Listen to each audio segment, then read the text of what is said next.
Welcome back, everyone, for our final sessions here in the general session room. It's a great crowd. Great to see you all back here. Thank you for taking the time to sharpen your skills, and I'm hoping you had an opportunity to meet some new people and make some new connections here at this conference. My name is Jenny Dietzman. I am the Operations Director for the Association of Counties, and I also serve as the Executive Director for the County Engineers Association. As Russ Hansen, our AGC Director, said this morning, you know, everyone wants to get home safely every day. And our presenters are passionate about helping keep us safe on our transportation system. I've worked with Ryan Gellner over the past 18 years in a few different capacities, but what I can say is his current role as the Vision Zero Outreach Program Coordinator or Program Manager is a perfect fit for him. His energy and dedication to traffic safety has been a true asset to our state. Along with Ryan today is one of three of our Vision Zero coordinators, and her name is Theresa Liebsch, and she is from Morton County. Although I don't know Theresa as well, I recently did find out that she's securing a training session at my alma mater high school, Flasher High School. So I look forward to seeing what she and the other coordinators around the state will be doing to make an impact on traffic safety. So if you all could help me welcome Ryan Gellner and Theresa Liebsch as they discuss the Vision Zero program.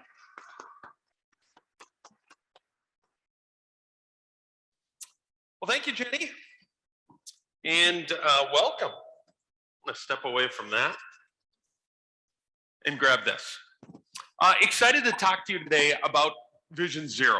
A lot of you know what Vision Zero is. I want to talk about it and give you an opportunity to understand what our regional coordinators are doing and how we're really building that Vision Zero vision. Vision Zero is a way to save lives on our roads, and it's super important that we're all in this together. When you look at Vision Zero, we're all part of the plan to eliminate traffic fatalities and greatly reduce our crashes and our serious injuries on our roads, which can be done. From the engineering side, to the emergency services side, to the education side, to the enforcement side. Those 4 E's working together can make a difference. And that's what Vision Zero is all about. Vision Zero talks about the very basic road safety functions, and one of them being that we have to understand that motor vehicle crashes are the leading cause of injury-related death in North Dakota. They're real, they happen. They happen because users are making errors, drivers are making errors. 94% of all crashes aren't because lightning struck the car. 94% of all crashes were probably avoidable because the user made an error. And if we think about it that way, and we think about our mission of eliminating motor vehicle crashes, we can get to zero. And I'll use an example. Sitting at your table, if you think about yourself and your family, and I asked you, how many fatalities are acceptable in your family? Your answer should be zero. And if your answer is zero, and the person next to you is zero, and the person next to them is zero, then doesn't it make sense that someday, because we realize that in our family it's not acceptable to have a traffic fatality, that we can get to zero? The technology is there. The 4 E's are there. It's in place. We can make it happen. When we look at the top 5 leading causes of death in the United States, accidents and motor vehicle crash deaths are ranked 3rd. It's a pandemic. It's a pandemic that no one is talking about, but we're talking about it. It's real, and it's killing people. People are leaving in the morning to go to work and not coming home. That's a pandemic. When we look at North Dakota crash data from 2021, we had 98 fatalities in 2021. This is preliminary data. Of that, 1 out of 2 people, a little over that, were unbelted, not wearing a seatbelt. 28% were alcohol-related crashes, meaning alcohol played some sort of a factor within the crash that caused a fatality. And 28% were simply driving too fast. Those are our causation factors of our crash fatalities in North Dakota in the last year. When we look at our crash fatalities, we'll break them down into numbers, and some of these are staggering. Every 60 minutes, one motor vehicle crash is occurring right here in our state. Every 60 minutes, there's a reportable crash that is happening. Every 2.5 hours, someone is getting injured in a crash. We're dialing 911 and we're needing an ambulance every 2.5 hours because of a motor vehicle crash. And maybe the hardest one to fathom, in North Dakota, every 4 days, someone is dying. It's a mom, it's a dad, it's a brother, it's a sister, it's a cousin, it's a son or a daughter.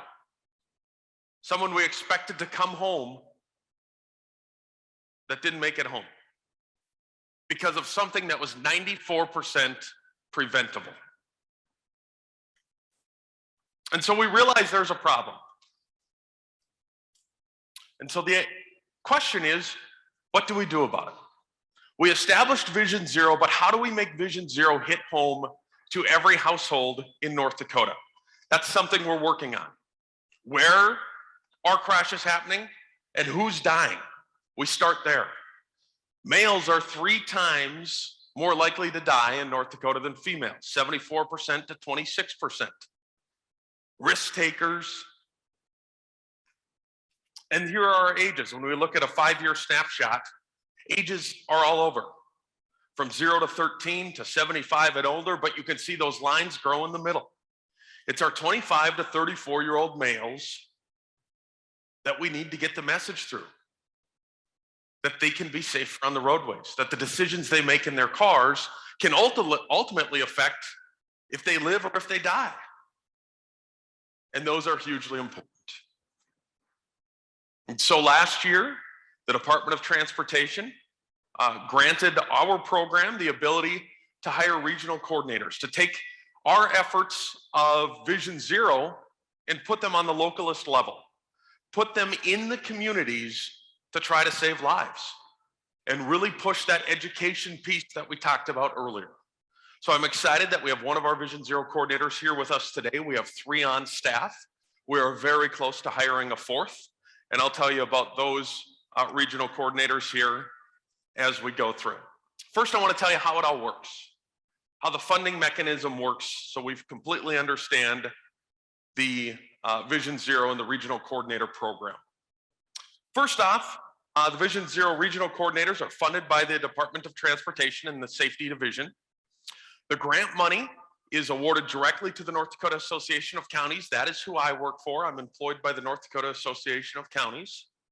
And then the Association of Counties divvies out that money to the actual county where these regional coordinators are housed. We have a coordinator in Grand Forks County. We have a coordinator in Ward County. And we have a coordinator in Morton County, Theresa, who's with us. I'll introduce her in just a second. So we funnel the money directly to those counties, and these coordinators are actually county employees. So they follow county rules, county vacation, county pay, all of those wonderful things, employed by the county, and then they each get about a 13 county territory. We're very close to hiring that Cass County. Hopefully within the next couple of weeks, we will have that hired, and we'll have 4 coordinators and then myself as the director. Here's how we stack up our map. Kyle, in the blue, is housed out of Ward County and handles that territory. Caitlin is in the northeast in the yellow territory, housed out of Grand Forks. Theresa, who's with us, is in that pink category and is housed across the river in Morton County in Mandan. And then right now I am handling that Cass County region and those counties in the Fargo region for the coordinator position that we are hopefully hiring in the next couple of days. So what do these coordinators do? And that's really the crux of this message. How can the coordinators help you? How can you help those regional coordinators? I wanted to show you their scope of work. The areas that we have identified, the Association of Counties, the DOT, the state, of where these coordinators can best be served. The first one is data. Reinforce the use of crash data. Who's crashing, where they're crashing, and why. If we can figure those things out, we can get to that education piece. And that's what we're working hard on. The second area of their scope of work is simply outreach, conducting critical outreach initiatives that align with priority emphasis areas. Our coordinators are embedded in those priority emphasis areas and doing outreach, and we'll show you examples of that in just a second. Our network and partnership engagement, having partners, the ability to network, the ability to grow, the ability to have our partners spreading our message and the Vision Zero message is really cool. And we'll show you a couple of examples of that in just a second. And then our fourth way is professional development. Of course, we can't just hire coordinators and throw them out and tell them to get ready to go. They are constantly, and we are constantly training, going to trainings, working to get better, taking online courses, and understanding the traffic safety culture and understanding why people are doing what they're doing and pushing them to go in a different direction. So we're going to start talking about data. And I already mentioned the importance of data. Who's crashing, where they're crashing, and why they're crashing. We focus on data every single day. Data is really what drives this program, and we're looking at intersections. We're looking at areas of highways and roadways of where people are crashing. Those ages are important. The idea that in North Dakota, only about 5% of our driving population is teenage drivers. Teenagers, only about 5% of our drivers, yet they're involved in 20% of our crashes. That's a problem. But it's not just teens, but we have a program designed just for teenagers based upon that data. So data is absolutely huge. Theresa, you want to talk a little bit about some of the areas you're working on and some of our other coordinators are working on with data? Absolutely. Thanks, Ryan. Thank you all for being here and listening to the Vision Zero message. I'm really excited to tell you about what we've been up to. So for data and acquisition, one of the things we've done in Morton County is we sent out a survey to all of the people in Morton County that work for Morton County and asked them how much they knew about Vision Zero. And we found that they didn't really know a whole lot. And so I decided to give presentations specifically to law enforcement and tell them what I've been up to. So I gave 2 presentations to the night shift and 2 to the day shift. And from that, I made connections with a lot of the deputies, and they work in the schools. And so they gave me connections to schools. So we're working with these new schools to get them to be Vision Zero schools and get impact team drivers presentations, which we'll talk about later. But it was a really good opportunity for me in my position in getting Vision Zero out there.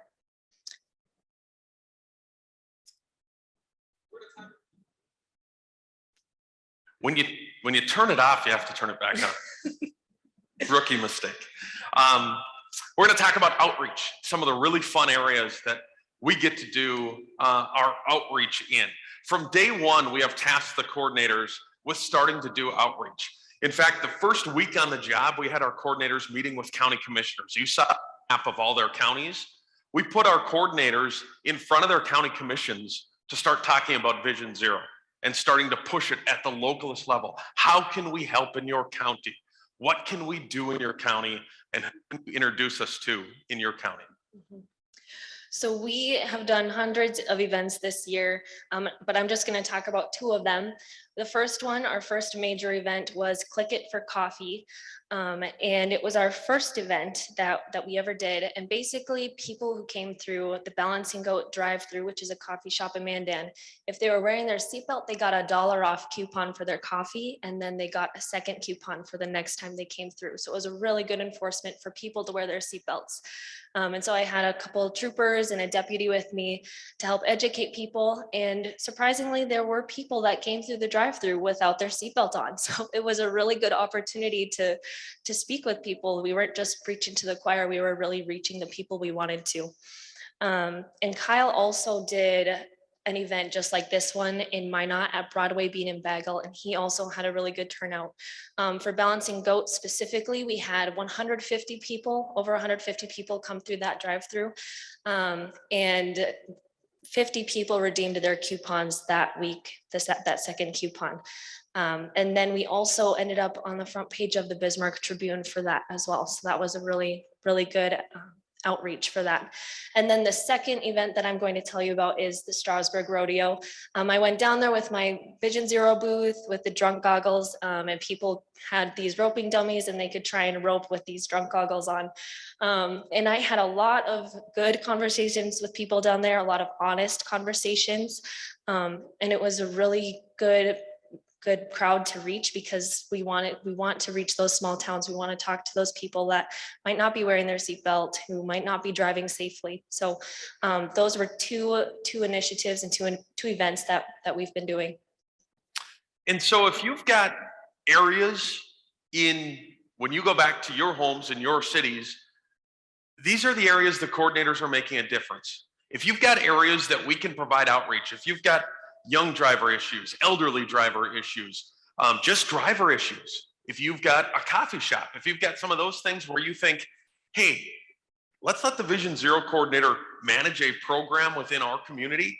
That's what this is about, sharing this message, letting our coordinators do their jobs and be able to create good driving habits amongst the drivers that we're all sharing the road with. And so our partnerships is the third area we're going to talk about. Our partnerships are really cool in a couple of different areas. We have partnerships across the state. We have the entire state virtually covered. We went back to the data. Who's driving, where they're crashing, and we took that data, we looked at age of males that were dying in car crashes, and started to identify where we could impact these people. And a lot of it was sporting events. We very quickly realized that on a Tuesday afternoon, 35-year-old male was going to a high school basketball game in Rugby, North Dakota. So how do we get in front of the male that's going to a high school basketball game in Rugby, North Dakota? We started developing our partnerships, and we started engaging our partners to help work for us. Teresa's going to talk about a couple of her partners in this immediate region. So I'm partnering with Bismarck Bucks, the Dickinson Big Sticks, Dickinson State University, and the Bismarck Larks. And I used to work for the Larks, so they're very near and dear to my heart. But these partnerships are really unique because it's not just Vision Zero saying this is our message we want you to share. We're basically giving them the words for these players to say, hey, we want our fans to get home safely. So that's what's really unique about these partnerships, is it's not just the Vision Zero message, it's Dickinson State's message, it's the Bismarck Bucks message that is really hitting it home for all of these fans. And we're hoping that this will really make an impact and get people to drive home safely and wear their seatbelt and not drive distracted. So that's on partnerships and engagement. And so Theresa nailed it, and I'll reiterate that point. It's not Vision Zero, it's not DOT that's going out and asking people to drive safe. What's cool about our partnerships is what she said. The Bismarck Bucks at the end of football games saying, we want you to come back. We want you to put your seatbelt on. That's the Vision Zero way. They're spreading the message. The user is hearing the message. And hopefully that night, they choose to put their seatbelt on. And we don't know if that saves lives or not that night, but we know we have an opportunity.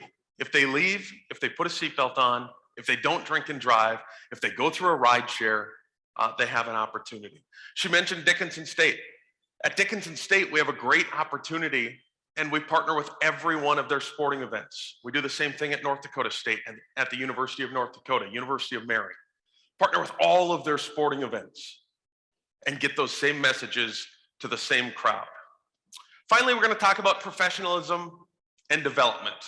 We oftentimes are in the same chairs you're in, going to conferences, getting better at what we do, getting new messages, getting new ideas, and how we can become better at our jobs. Theresa?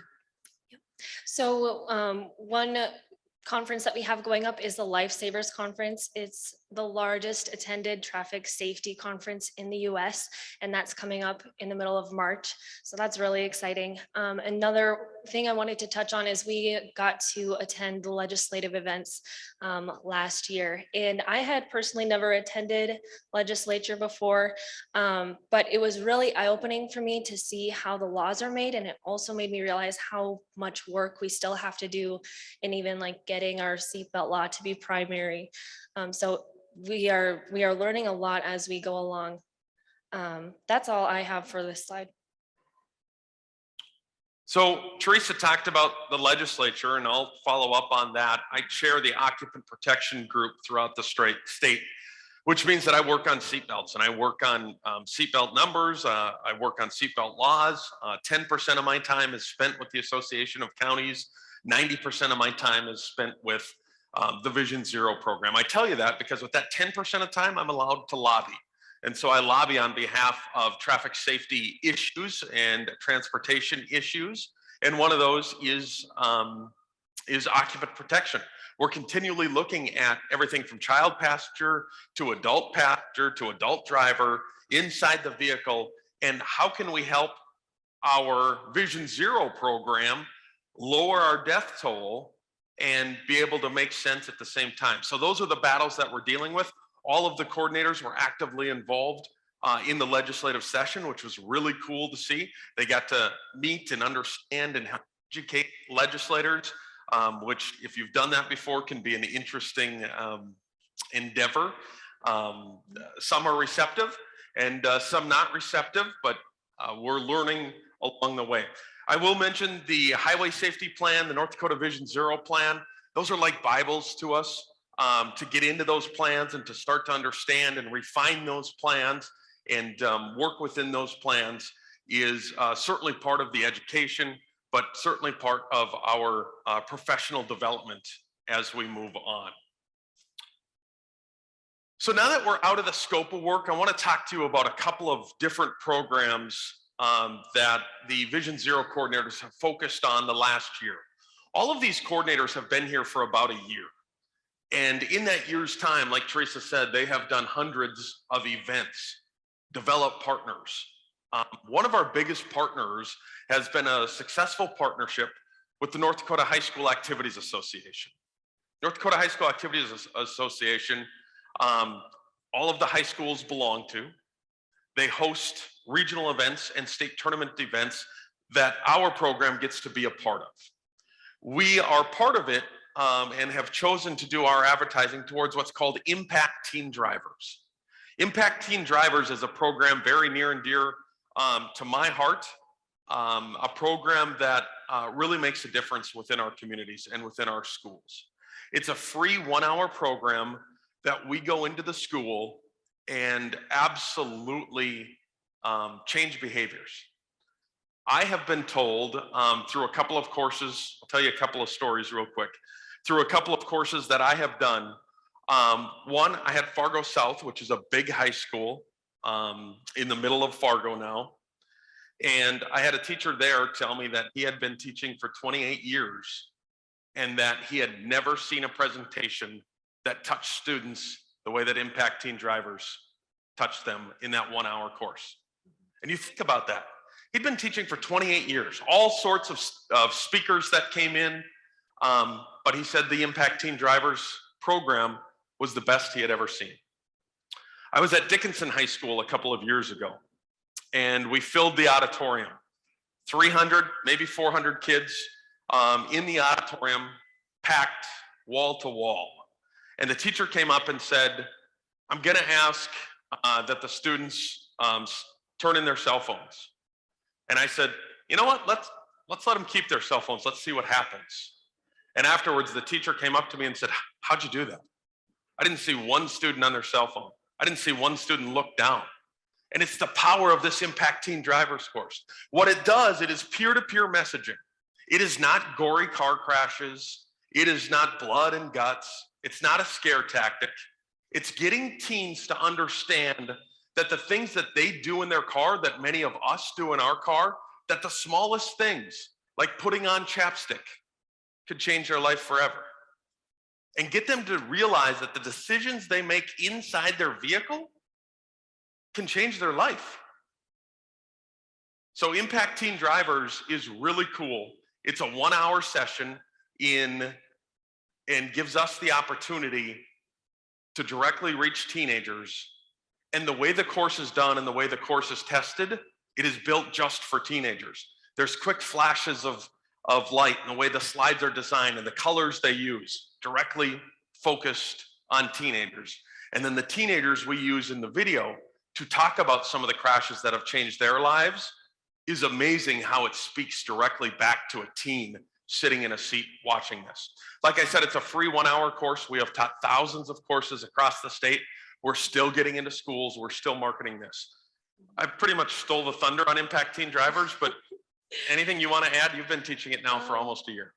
Yeah, I love Impact Teen Drivers. It's one of my favorite parts of this position. One thing I really like about our program is we also have sheriffs or deputies or troopers come with and answer questions for the students after the presentation. And I found that when a deputy's with me or a trooper or a sheriff, whoever it might be, the students are so engaged. They have so many questions and they're interacting with law enforcement when they're not in trouble. And so they have all of these questions. So it's a really good program for not only Impact Teen Drivers, but also it puts law enforcement in a really good light too. With the sheriffs and deputies and teenagers in the crowd, and you get the first question, and oftentimes it's might be a funny question or something, and then the ice breaks, and then a lot of times you get the kid in the back room that says, "I have a friend that is wondering," and you know it's not the friend, and then the awkwardness of the question comes. So it's really nice to have a law enforcement officer there to explain whatever the law might be or whatever the case is. But we have a lot of questions like, will I get pulled over if? Will I get arrested if? And oftentimes it's very interesting.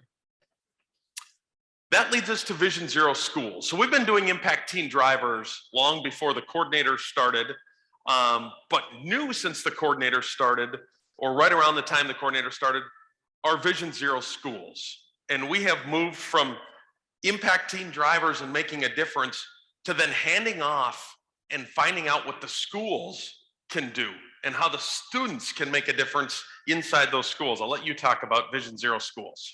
Yes, so Vision Zero Schools is a peer-to-peer program. It's a new program, and we're also working on Vision Zero communities too.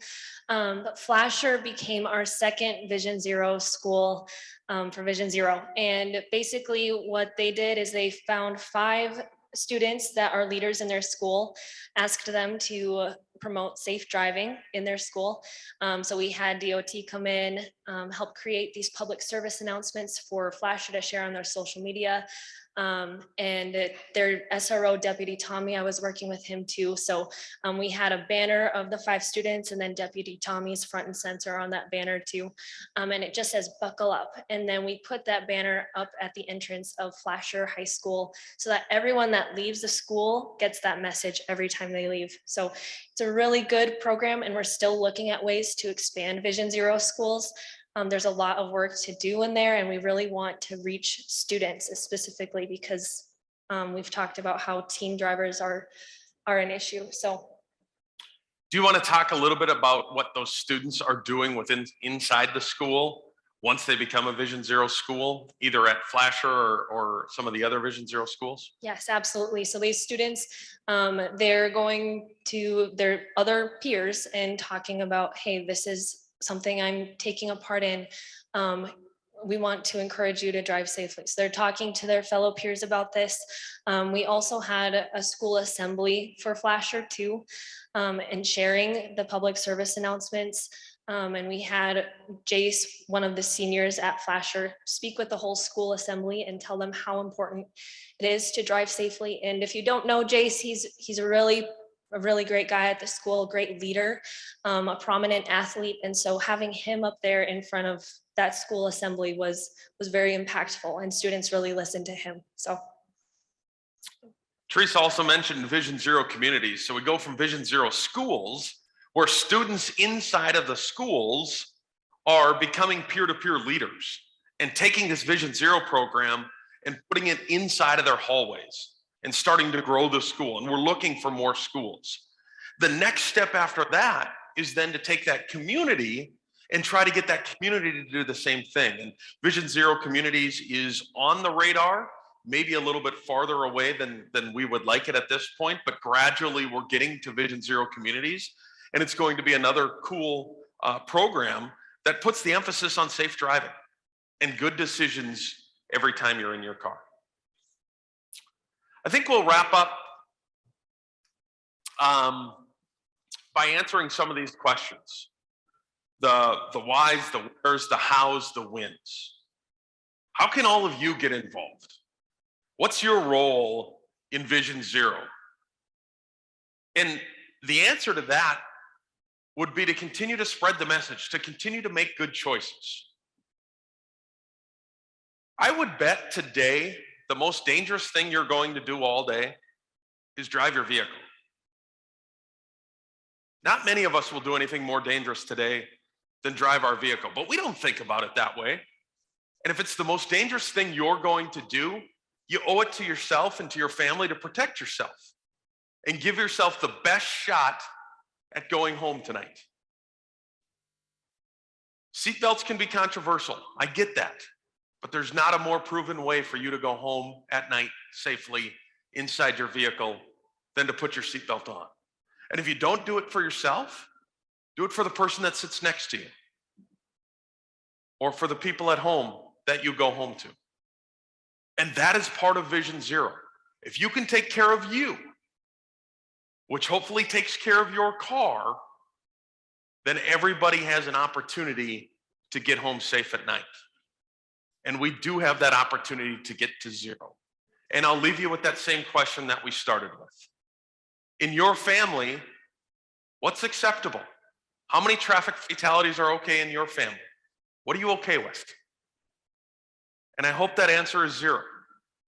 And if it's zero, then zero is possible when we talk about Vision Zero. We can't do it without you. Whatever background you come from, many of you on the engineering side, many of you working on making that roadway safe, that's part of it. Human behavior on our side is also part of it. Emergency response is part of it. And then we talked about that enforcement side. Everybody together can make a difference. Anything to add? You nailed it. Okay. Thank you for your time. Thank you for coming today. We'll transition to our closing speaker in just a second. But on behalf of Vision Zero at the Department of Transportation and the Association of Counties, we thank you. And we urge you to drive home safely tonight, but not just tonight, every night. So thank you for your time this afternoon, and we hope you enjoy the rest of the conference. Thank you all.